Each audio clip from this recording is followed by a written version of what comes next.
साध संगत जी बड़े प्यार से कहना धन निरंकार जी। साध संगत जी, इस चैनल पे आप सभी संतों का बहुत बहुत स्वागत है। कैसे हैं आप सब? आशा है कि आप सब स्वस्थ मस्त और निरोग होंगे। साध संगत जी, ये वीडियो उन सभी निरंकारी विचारों का संगम है जो अलग अलग समय पर अलग अलग भावनाओं के साथ सामने आए थे। कहीं धैर्य का संदेश है, कहीं आत्मा और शरीर का सत्य, तो कहीं जीवन को सही दिशा देने वाला गहन चिंतन है।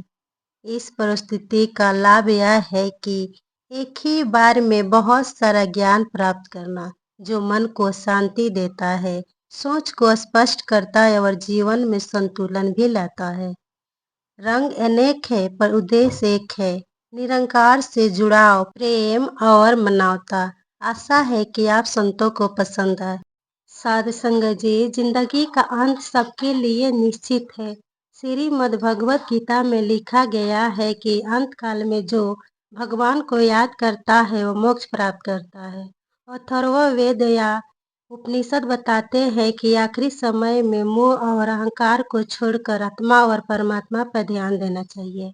और हमारे सतगुरु फरमाते हैं कि अंतिम क्षण में वह व्यक्ति मोक्ष को प्राप्त करता है जो जीते जी परमात्मा को जानकर हर प्रकार के माया से मुक्त हो जाता है।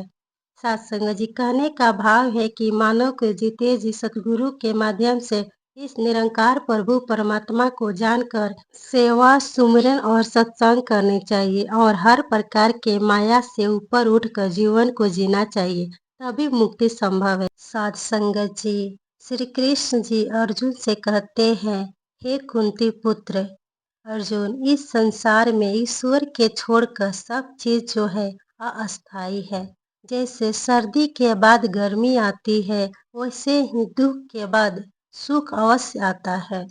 इसीलिए हर परिस्थिति में धैर्य अति आवश्यक है। साथ संगत जी, कहने का भाव है कि जो आता है वो जाता भी है। इस संसार में हर चीज मिथ्या है, अस्थायी है।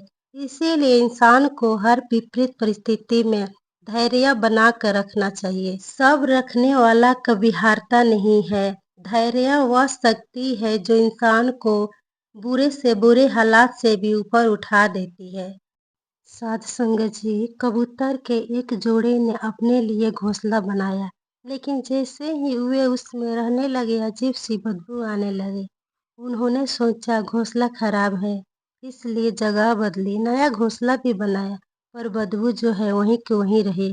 थक हार के हुए एक बुद्धिमान कबूतर के पास गए। उसने कहा, घोंसला बदलने से बदबू नहीं जाएगी, क्योंकि बदबू घोंसले में नहीं तुम्हारे अंदर है।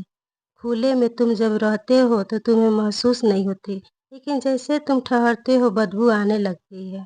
सत्संग जी, कहने की भाव है कि दुनिया को दोष देने से पहले अगर हम अपने भीतर की बुराइयों को साफ कर ले तो ये जीवन जो है सुगंधित जरूर हो जाएगी। सत्संग जी, आशा है कि ये वीडियो आप सभी संतों को पसंद आया हो।